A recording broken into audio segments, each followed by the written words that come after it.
ఉదయకాల ప్రార్థన. పరిశుద్ధుడా, ప్రేమామయుడా, కరుణామయుడా, కృపామయుడా, మీకు స్తోత్రాలు, మీకు స్తుతులు, వందనాలు చెల్లిస్తున్నాం ప్రభువా. తండ్రి, గడిచిపోయినటువంటి రాత్రి నుంచి కూడా ఈ ఉదయం వరకు తండ్రి మమ్మల్ని పోషించారు, ప్రేమించారు, రక్షించారు. స్తోత్రాలు నాయన, స్తుతులు చెల్లిస్తున్నాం అయ్యా. ఈ ఉదయకాలంలో మమ్మల్ని సజీవులుగా నిలవబెట్టుకున్నారు తండ్రి. మాకున్న బలము, శక్తి, జ్ఞానము, మాకు కలిగినటువంటి ధనము, మా యొక్క బంధువులు ఎవ్వరు కూడా మమ్మల్ని ఈ ఉదయాన సజీవులుగా నిలవబెట్టలేదు నాయన. అయ్యా, కేవలం మీరు మాత్రమే మమ్మల్ని సజీవులుగా ఉంచారు. అందును బట్టి స్తోత్రాలు, స్తుతులు చెల్లిస్తున్నాము. ఈ రోజున మీ వాక్యానికి లోబడి, మీ మార్గాన్ని ఎరిగి, మీకోసం, మీ చిత్తానుసారంగా జీవించుటకు కృప దయచేయండి తండ్రి. Yes lord.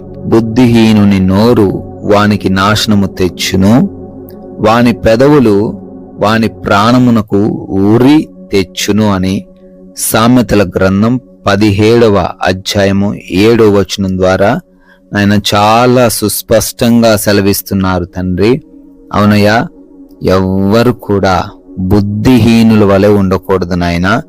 అయ్యా, వారు నోటికి ఏదొస్తే అది మాట్లాడే వారిగా ఉండకూడదయ్యా.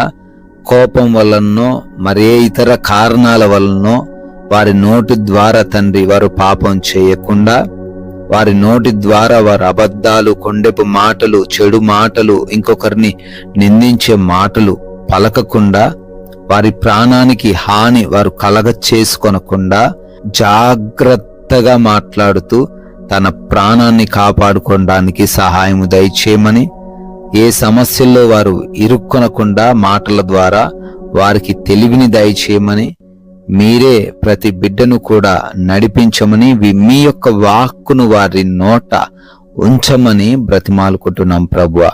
అయ్యా, ఈ ఉదయకాల ప్రార్థనలో ఎంతమంది బిడ్డలైతే ఏకీభవిస్తున్నారో ప్రతి ఒక్క బిడ్డను బట్టి కూడా ప్రత్యేకంగా అడుగుతున్నాం తండ్రి.